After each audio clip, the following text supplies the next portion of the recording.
Hi hello வணக்கம் மக்களே, welcome back to my channel. இன்றைக்கி ஒரு அருமையான ஹாலிவுட் படத்தை பற்றி தான் பார்க்க போகிறோம். இந்த படத்தோட ஒன்லைனர் என்னன்னு பார்த்தீங்கன்னா, ஒரு பொண்ணை வீட்டில் தனியாக இருக்க ஒரு பொண்ணை ஒரு பையன் வந்து கற்பழித்து நாசம் பண்ணிடுறான். ஸோ அந்த பையனை இந்த பொண்ணு எப்படி பழிவாங்குறாங்கிறது தான் இந்த படத்தோட ஒன்லைனர். வாங்க டைம் வேஸ்ட் பண்ணாமல் படத்துக்குள்ளே போகலாம். இவங்க தான் நம்ம படத்தோட ஹீரோயின். நான் அவங்கள ஹீரோயினே சொல்லிக்கிறேன். நம்ம ஹீரோயின் ஒரு நர்ஸு. இவங்களோட எய்ம் ஆம்பிஷன் பார்த்தீங்கன்னா, இவங்களுக்கு சர்ஜரியன் நர்ஸ் ஆகணும்னு தான் ஆசை. ஸோ இவங்க ஆசை கூடிய விரைவிலே நிறைவேற போகுது. அதாவது நம்ம ஹீரோயினுக்கு டிரான்ஸ்ஃபரோட கூடிய ப்ரொமோஷன் கொடுத்துருக்காங்க. ஸோ இவங்க கூடிய விரைவில் வேற ஒரு ஊருக்கு ஷிஃப்ட் ஆயிடுவாங்க. ஸோ அதுக்கு இவங்க தான் ஹீரோயினோட ஃப்ரெண்டு. அவங்க வந்து கங்க்ராஸ்லாம் சொல்லிட்டு இருக்காங்க. அது மட்டும் இல்லாமல் இவங்க இன்னொன்று கேட்குறாங்க, என்னடி பிளைண்ட் டேட்லாம் ரெடி பண்ணியிருந்தியே, அதெல்லாம் என்னாச்சுன்னு கேட்குறப்ப, ஆமாம் இருக்குது, ஒரு டேட் ஃபிக்ஸ் பண்ணியிருக்கோம், அன்றைக்கி தான் மீட் பண்ணலான்னு இருக்கோன்னு பேசிக்கிட்டு இருக்காங்க. ஸோ அமெரிக்காவில் இதெல்லாம் காமனான விஷயம்தான். பிளைண்ட் டேட்னா முகம் பார்க்காம அவங்களோட சேட் பண்ணி இன்ஸ்டாகிராம்லேயோ ஃபேஸ்புக்லேயோ சேட் பண்ணி ஒருத்தருக்கு ஒருத்தர் புரிஞ்சுக்கிட்டு ஒரு நாள் டேட் ஃபிக்ஸ் பண்ணி அவுட்டிங் மாதிரி வெளில போவாங்க. ஸோ இதை தான் பிளைண்ட் டேட்னு சொல்லுவாங்க. இங்கே அப்படியே சீனை கட் பண்ணி ஹீரோயினை காட்டுறாங்க. ஹீரோயின் எங்கே போயிருக்காங்கன்னு பார்த்தீங்கன்னா, அவங்க அப்பாவை பார்க்க போயிருக்காங்க. ஸோ ரெண்டு பேருமே தனித்தனியாக தான் இருக்காங்க. நம்ம ஹீரோயின் அவங்களோட சொந்த உழைப்பில் இதே ஊரில் ஒரு வீடு வாங்கியிருப்பாங்க. ஸோ இவங்க தான் இப்போ ட்ரான்ஸ்ஃபர் ஆகி போகிறாங்க இல்லையா, இந்த வீட்டை விற்றுட்டு ட்ரான்ஸ்ஃபர் ஆகி போகிற ஊரில் போய் வீடு வாங்கலான்னு பிளான் பண்ணிகிட்டு இருக்காங்க. ஸோ இந்த வீடை விற்கிறதுக்காக புரோக்கர்ட்ட எல்லாம் கூட சொல்லி வச்சுருக்காங்க. ஸோ இப்போ ஹீரோயினும் அவங்க அப்பாவும் எங்கே வந்திருக்காங்கன்னு பார்த்தீங்கன்னா, ஒரு ஹோட்டலுக்கு வந்திருக்காங்க. ஸோ அப்போ ஹீரோயின் ரெஸ்ட் ரூம் போகிறப்போ ஒரு ரெட் கலர் கேப் போட்ட பையன் இடிச்சிடுறான். ஸோ இந்த பையனை நல்லாவே நோட் பண்ணிக்காங்க. ஸோ அதுக்கப்புறம் அந்த பையனும் சாரி கேட்டு போயிடுறான். நம்ம ஹீரோயினும் ரெஸ்ட் ரூம் போயிட்டு அவங்க அப்பா கூட வந்து பேசிகிட்டு இருக்காங்க. அவங்க அப்பாவும் அட்வைஸ் பண்ணிகிட்டு இருக்காங்க, இது மாதிரி புரோக்கர்லாம் நம்பாத, நிறைய காசை அடித்து ஏமாற்றுவாங்க அப்படின்னு சொல்லி அட்வைஸ்லாம் பண்ணிகிட்டு இருக்காங்க பொண்ணுக்கு. அதுக்கு ஹீரோயினா, எல்லாம் எனக்கு தெரியும்ப்பா, நான் பார்த்துக்கிறேன் அப்படின்னு சொல்லி இவங்களும் பேசிகிட்டு இருக்காங்க. ஸோ அன்னைக்கு இவங்களோட கான்வர்சேஷன் முடிஞ்சிருது, வீட்டுக்கு வந்துடுறாங்க. ஸோ நம்ம ஹீரோயினோட ஹாபின்னு பார்த்தீங்கன்னா, கேக்லாம் செம்மையாக செய்வாங்க. ஸோ இவங்களுக்கு பிடிச்ச வேலையை நல்லா ஆசைப்பட்டு செய்கிறாங்க. ஸோ இந்த கேக்கை ரெடி பண்ணி எங்கே எடுத்துகிட்டு போகிறாங்கன்னு பார்த்தீங்கன்னா, நம்ம ஹீரோயினுக்கு ஒரு ஃப்ரெண்டு இருந்தாங்க பார்த்தீங்களா, ஹாஸ்பிட்டலில் இவங்க கூட ஒர்க் பண்ணுறாங்களே, அவங்களுக்கு பர்த்டேன்னு சொல்லி இந்த கேக்கை செஞ்சுட்டு போகிறாங்க. ஸோ ஃப்ரெண்ட்ஸ் கூட அன்னைக்கு பர்த்டே பார்ட்டிட்டால் நல்லா செலிப்ரேட் பண்ணிவிட்டு வீட்டுக்கு வராங்க. ஸோ அன்னைக்கு சண்டேங்கிறனால அவங்க ஒர்க்குக்கு போகலை. ஸோ லீவில் தான் வீட்டில் இருக்காங்க. அப்போது ஒரு நபர் காலிங் பெல் அடிக்கிறாரு. திறந்தவர் அப்படின்னு ஏதோ பேச வராரு. அதுக்குள்ளே நம்ம ஹீரோயின், வாங்க வாங்க, என்ன இவ்வளோ சீக்கிரம் வந்துட்டீங்கன்னு சொல்லி உள்ளே கூப்பிடுறாங்க. ஸோ அந்த நபரும் உள்ளே போகிறாரு. ஸோ ஹீரோயினும் வந்து, நீங்கள் இவ்வளோ சீக்கிரம் வருவீங்கன்னு தெரியாது, நான் ட்ரெஸ் சேஞ்ச் கூட பண்ணல, இங்கே வெயிட் பண்ணுங்கள், நான் போய் ட்ரெஸ் சேஞ்ச் பண்ணிட்டு வரேன்னு உள்ளே போகிறாங்க. இந்த நபரும் வெளில வீட்டை எல்லாத்தையும் சுற்றி பார்த்துக்கிட்டு இருக்காரு, நோட்டம் விட்டுக்கிட்டு இருக்காரு. ஸோ ஹீரோயின் ட்ரெஸ் மாற்றிட்டு வராங்க, ஒரு அழகான ஒயிட் ஃப்ராக் போட்டுக்கிட்டு. ஸோ என்ன வீட்டெலாம் பேக் பண்ணிகிட்டு இருக்க, வீடு மாற போறியான்னு கேட்குறாங்க. அதுக்கு ஹீரோயினும், ஆமாம் நான் தான் ஏற்கனவே சேட்டில் இதெல்லாம் பேசினோம், மறந்துட்டியா அப்படிங்கிற மாதிரி கேட்குறாங்க. நம்ம ஹீரோயினுக்கும் அவங்களோட பொருளை யார் தொட்டாலுமே பிடிக்காது. ஸோ வீட்டுக்குள்ளே வந்திருக்க நபரும் கண்ணாப்புறான்னு எல்லா பொருளையும் எடுத்து நோண்டி பார்க்குறாரு. ஸோ இதனால் டென்ஷன் ஆன ஹீரோயின், ஸோ நம்ம ஃபிக்ஸ் பண்ண டைம் இது கிடையாது, சரி நீ வீட்டுக்கு போயிட்டு நம்ம ஃபிக்ஸ் பண்ண டயத்துக்கு வான்னு சொல்லி வெளில அனுப்ப பார்க்குறாங்க. ஸோ அவரும் வெளில போகிற மாதிரி போய் டக்குன்னு கதவை சாத்துறாரு. ஸோ ஹீரோயினும் கத்துறாங்க, எதுக்கு கதவை சாத்துற, கதவை தர, வெளில போன்னு கத்துறாங்க. ஸோ அவன் எதையுமே காதில் வாங்காமல் கதவை சாத்திட்டு ஹீரோயினை நெருங்குறான். கிட்ட வந்து ஹீரோயினை பிடிச்சி கண்ணு அப்படின்னு அடித்து கொடூரமாக ரேப் பண்ணி அந்த பொண்ணை சிதைச்சிடுறான். இப்போ ஹீரோயினும் அவன்கிட்டேருந்து தப்பிக்கிறதுக்காக பல முயற்சிகளை எடுக்கிறாங்க. ஆனால் எல்லாமே தோல்வியில் தான் முடியுது. அதுக்கு மேலே அவங்களும் டயர்டாகிடுறாங்க. ஸோ இந்த பையனும் அந்த பொண்ணை கொடூரமாக கற்பழிச்சிட்டு அங்கேருந்து வேக வேகமாக தப்பிச்சு ஓடுறான். அப்படியே சீனை கட் பண்ணால் ஹீரோயினோட வீட்டுக்குள்ளே பொக்கேவோட ஒரு நபர் உள்ளே நுழைகிறாரு. உள்ளே வந்து பார்த்தா ஹீரோயின் இந்த மாதிரி நிலைமையில பார்த்தா அவருக்கே கண் கலங்கிடுது. இவர் தாங்க ஹீரோயின் பிளைண்ட் டேட்டுக்காக வர சொன்ன நபர். ஸோ இவருன்னு நினச்சி தான் அந்த கெட்டவனை உள்ளே விட்டுருப்பா. ஸோ அவன் வந்து இப்படி நம்ம ஹீரோயினை சீரழிச்சிட்டு போயிட்டான். ஸோ இவன் லேட்டாக வந்ததுனால தான் இவ்வளோ பிரச்சனைன்னு நினைக்கிறேன். ஸோ அதுக்கப்புறம் அவன் போலீஸ்க்கு ஃபோன் பண்ணி, இந்த மாதிரி பிளைண்ட் டேட்டுக்கு லேட்டாக வந்தார் இல்லையா, அந்த நபர் போலீஸ்க்கு ஃபோன் பண்ணி எல்லாத்தையும் போலீஸ்கிட்டேயும் இவர் பார்த்தது நடந்தது எல்லாத்தையும் எக்ஸ்பிளைன் பண்ணுறாரு. அது மட்டும் இல்லாமல் ஆம்புலன்ஸ்க்கும் கால் பண்ணி ஹீரோயின் ஹாஸ்பிட்டலுக்கு அனுப்பியிருப்பார். ஸோ விஷயம் தெரிஞ்சு ஹீரோயினோட அப்பாவுமே அங்கே வந்துடுறாரு. ஸோ ஹீரோயின் ரொம்பவே கவலைக்கிடமாக இருக்காங்க. ஸோ எலும்பெல்லாம் கூட நிறைய இடத்துல உடஞ்சிருக்கு. ஸோ முகமே எப்படி அடி வாங்கி செவந்திருக்குன்னு பாருங்கள்.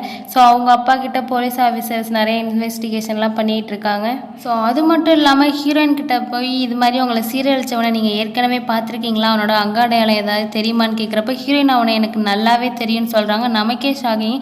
யாரான்னு பார்த்தா அன்றைக்கி ஹீரோயினும் அவங்க அப்பா ஒரு ஹோட்டலுக்கு சாப்பிட போனாங்க இல்லையா, அப்போ ஹீரோயின் ரெஸ்ட் ரூமுக்கு போகிறப்போ ஒரு ரெட் கலர் கேப் போட்டவன் இடிச்சிருப்பானே, அவன் தாங்க இந்த நபர். அதுக்கப்புறம் இது மாதிரி ஹீரோயினை கற்பழிச்சவனை போலீஸ் ஆஃபீஸர்ஸும் பிடிச்சி ஜெயிலில் போட்டுறாங்க. இங்கே ஹீரோயினை ஹாஸ்பிட்டலில் எப்படி ஒடுங்கி போயிருக்காங்கன்னு பாருங்கள். ஸோ ஹீரோயினோட அப்பா வந்து ஹீரோயினோட வீட்டுக்கு வந்து எல்லா பொருளும் களைஞ்சி கிடக்கும் இல்லையா, ரேப் பண்ணப்போ நிறையா பொருள் உடஞ்சிருக்கும். ஸோ அதை எல்லாத்தையுமே கண்ணீரோட சுத்தம் பண்ணி அவங்க பொண்ணுக்கு நடந்த கொடுமையை நினச்சி ஃபீலிங்கோட வீட்டை சுத்தம் பண்ணிட்டு போகிறாரு. அடுத்த சீனில் ஹீரோயினை டிஸ்சார்ஜ் பண்ணி வீட்டுக்கும் அழைச்சிட்டு வந்துடுறாங்க. ஸோ ஹீரோயினுக்கு வெளில போகவே பிடிக்கல, வீட்டுக்குள்ளேயே அடைஞ்சு கிடக்குறாங்க. இன்ஃபேக்ட் அவங்களுக்கு ஜென்ஸை பார்த்தாலே ஒரே பயமாக இருக்குது. இப்படியே கொஞ்சம் நாட்கள் போகுது. ஸோ ஹீரோயின் ஒரு புரோக்கர்கிட்ட அவங்க வீட்டை விற்று தரணும்னு சொல்லி பேசியிருந்தாங்க இல்லையா, அப்போ அந்த புரோக்கர்கிட்ட போய் பேசுகிறாங்க, என்ன வீடை விற்க யாருமே ஆள் வரலையான்னு சொல்லிட்டு.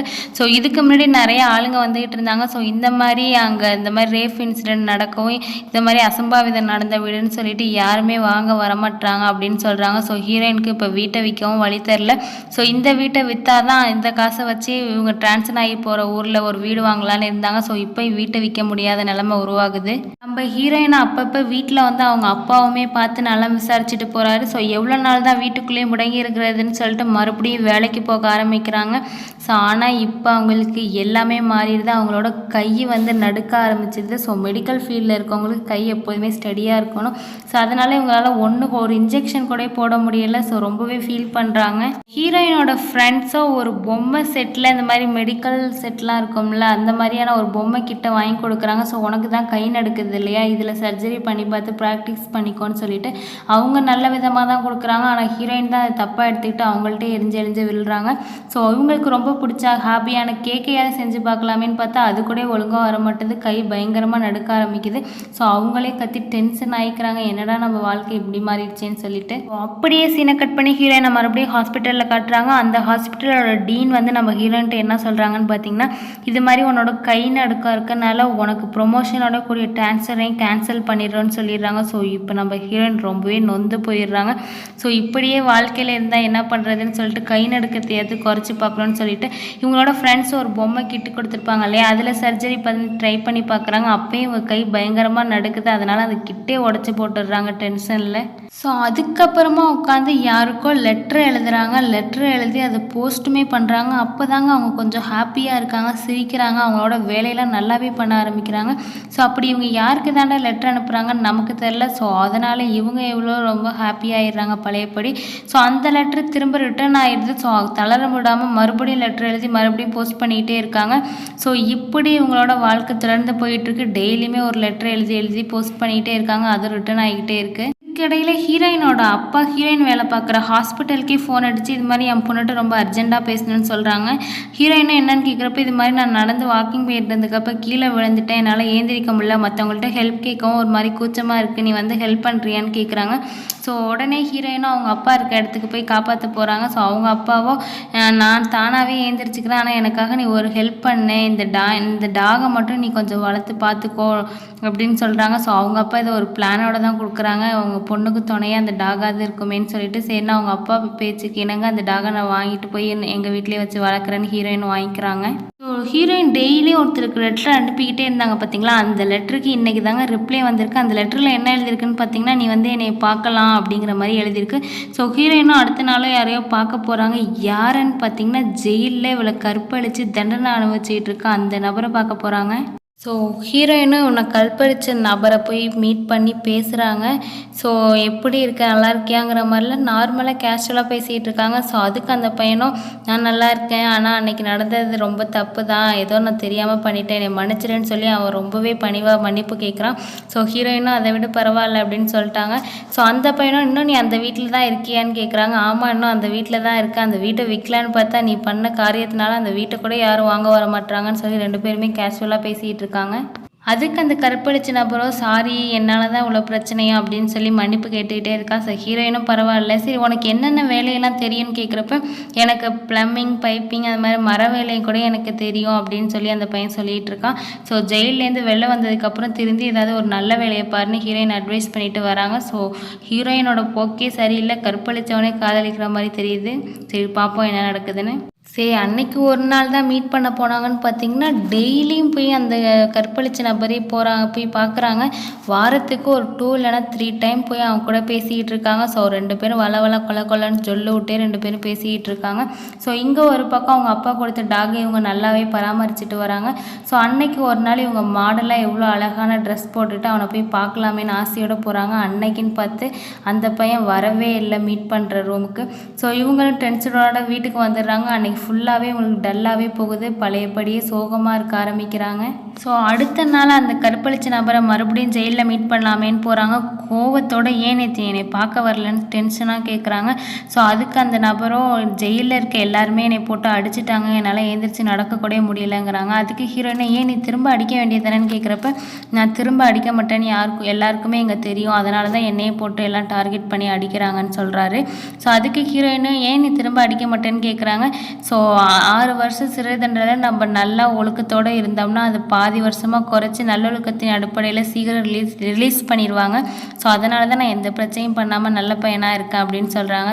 ஹீரோயினோ ஸோ அப்படியா அப்படின்னு கேட்டுக்கிறாங்க. ஸோ அன்னைக்கு நல்லபடியாக பேசிட்டு போயிடுறாங்க. ஸோ திரும்ப அடுத்த வாரத்தில் ஒரு நாள் மீட் பண்ண வராங்க. ஸோ அப்போ அந்த பையனும் உனக்கு ஒரு குட் நியூஸ் சொல்ல போகிறேன், என்ன 2 வாரத்தில் ரிலீஸ் பண்ண போகிறாங்கன்னு சொல்கிறாங்க. ஸோ இதை கேட்ட உடனே ஹீரோயின் ஒரு மாதிரி டல் ஆகிடுறாங்க. ஸோ அவங்க ஃபேஸ் ரியாக்ஷனை பார்த்து இந்த கற்பழிச்சு நபரோ, ஏன் நான் வெளில வரத்தில் உனக்கு சந்தோஷம் இல்லையா, நீ என்னை பிடிக்கலன்னா சொல்லு, நான் இனிமேல் உன் வீட்டுக்கும் வர மாட்டேன், பேச மாட்டேன், உன்னை டிஸ்டர்பே பண்ண மாட்டேன் அப்படின்னு சொல்லி கேட்குறாரு. இல்லை உன்னை எனக்கு பிடிக்கும் தான், ஒன்றும் பிரச்சனை இல்லை அப்படிங்கிற மாதிரி பேசுகிறாங்க. அந்த பையனோட பேசி முடிச்சுட்டு வீட்டுக்கு வராங்க. ஸோ அந்த பையன் ரிலீஸ் ஆக போகிறான்னு தெரிஞ்சதுலேருந்தே இவங்களுக்கு ஒரு மாதிரி பயத்தோட ஒரு மாதிரி பதட்டத்தோடு இருக்காங்க. இங்கே அவங்க அப்பாவுக்கு ஹீரோயின் ஃபோன் பண்ணி அவங்கக்கிட்ட கொடுத்தாரு இல்லையா, அவங்க அப்பா அந்த டாகை பத்திரமா பார்த்துக்கோன்னு சொல்லிட்டு அந்த டாக் செத்து போச்சுன்னு சொல்கிறாங்க. அவங்க அப்பா ரொம்பவே ஃபீல் பண்ணுறாரு. ஸோ அவங்க அப்பா இங்கே உட்காருங்கப்பா, நான் எல்லாத்தையும் பார்த்துக்கிறேன்னு சொல்லிட்டு அந்த டாகை இவங்களே குழி தோண்டி புதைக்கிறாங்க. ஆம்பளை பசங்க மாதிரி எல்லா வேலையுமே இவங்களே பார்க்குறாங்க. ஸோ ஹீரோயினும் அவங்க அப்பாவை அன்னைக்கு நைட்டு அவங்க கூட அங்கே தங்க வைக்கிறாங்க. ஸோ தேவையான சாப்பாடு டின்னர் எல்லாமே இவங்களே சமைச்சு தராங்க. ஸோ 2 பேரும் நல்லபடியாக சாப்பிட்டுட்டு நிம்மதியாக பேசிகிட்டு இருக்காங்க. ஸோ இங்கே அப்படியே சீனை கட் பண்ணால் ஹீரோயின் ஹாஸ்பிட்டலுக்கு யாரோ ஒரு நபர் பொக்கே அனுப்பியிருக்காங்க. ஸோ ஹீரோயினோட ஃப்ரெண்ட்ஸோ என்ன நினைக்கிறாங்கன்னா, ஸோ அடுத்த ஆள் கூட இவளுக்கு பிளைண்ட் டேட்டு ஃபிக்ஸ் ஆகிடுச்சாட்டுக்கு, ஸோ எப்படியோ நம்ம ஃப்ரெண்டு கல்யாணம் ஆகி செட்டில் ஆனால் சரிதான்னு நினைக்கிறாங்க. ஸோ ஆனால் அந்த பொக்கே அனுப்பினது யாருன்னு பார்த்தீங்கன்னா ஹீரோயினை கற்பழித்த நபர்.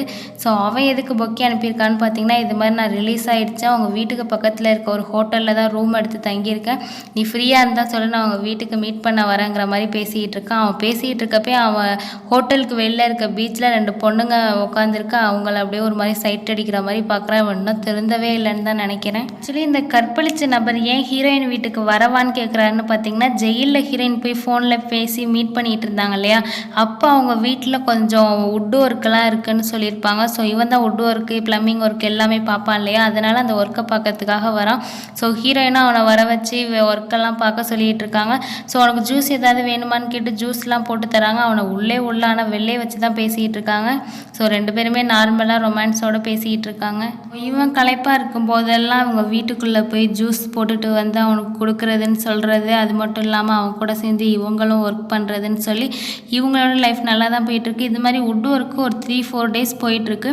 ஸோ இன்னும் மர ஜாமான்லாம் கொஞ்சம் தேவைப்படுது, நான் போய் கடையில் வாங்கிட்டு வரேன்னு சொல்லிட்டு பக்கத்தில் இருக்க ஒரு ஷாப்புக்கு போகிறான். அந்த ஷாப்பில் நம்ம ஹீரோயினோட அப்பாவும் ஒரு லேபராக ஒர்க் பண்ணிகிட்டு இருக்காரு.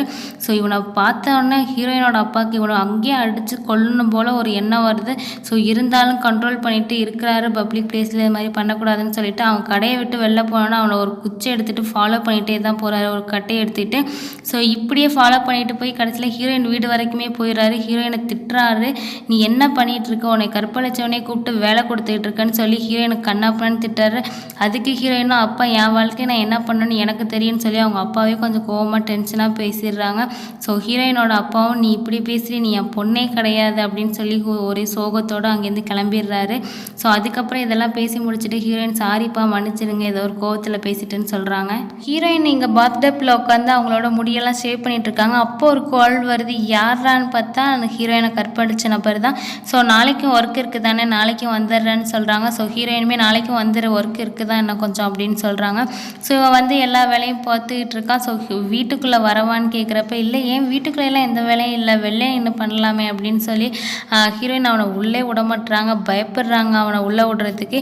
ஸோ ஹீரோயினும் இங்கே வேலை பார்க்கலாமேன்னு சொல்லிட்டு சேருக்கு பெயிண்ட் அடிச்சிட்டு இருக்காங்க. அப்போ அந்த பையனும் நானும் வந்து பெயிண்ட் அடிக்கிறேன்னு சொல்லிட்டு ஹீரோயினை ஒட்டி ஒட்டி உரசி வந்து உட்காந்துருக்கான். இப்படி இவங்க பெயிண்ட் அடிச்சுக்கிட்டு இருக்கப்போ திடீர்னு அந்த கற்பழிச்ச நபர், எனக்கு வயிறு வலிக்குது பயங்கரமாக, எனக்கு அர்ஜென்ட்டாக பாத்ரூம் போகணும், வீட்டுக்குள்ளே மட்டும் ஒரு 2 நிமிஷம் கூடன்னு கேட்குறாங்க. அதுக்கு ஹீரோயினும், ஏன் நீ தங்கியிருக்க ஹோட்டல் இங்கே பக்கத்தில் தானே இருக்கு, அங்கே போயிட்டு வரியான்னு கேட்குறப்ப, இல்லை அவ்வளோ தூரம் தாங்காது ப்ளீஸ், ரொம்ப அர்ஜென்ட் விட அப்படின்னு கெஞ்சி கேட்குறான். சேருக்கு பெயிண்ட் அடிச்சுட்டு வரதுக்கு முன்னாடி ஹீரோயின் கொடுத்த ஜூஸை குடிச்சிருப்பான். ஸோ அவள் தான் ஏதாவது கலந்து கொடுத்துட்டாலாம் என்னன்னு தெரில. ஆனால் இவனுக்கு ஒரிஜினலாகவே வயிற்று வலி. ஸோ ஹீரோயினும் சரி பரவாயில்ல வான்னு சொல்லி அவங்க பாத்ரூமை யூஸ் பண்ணிக்கிறதுக்காக திறந்து விட்டுறான். இந்த தடவை ஹீரோயின் கதவு கிட்ட இவளே நின்றுக்கிறான், எங்கே இவன் போன தடவை மாதிரி கதவை சாத்திடுவானான்னு சொல்லி பயந்துக்கிட்டு.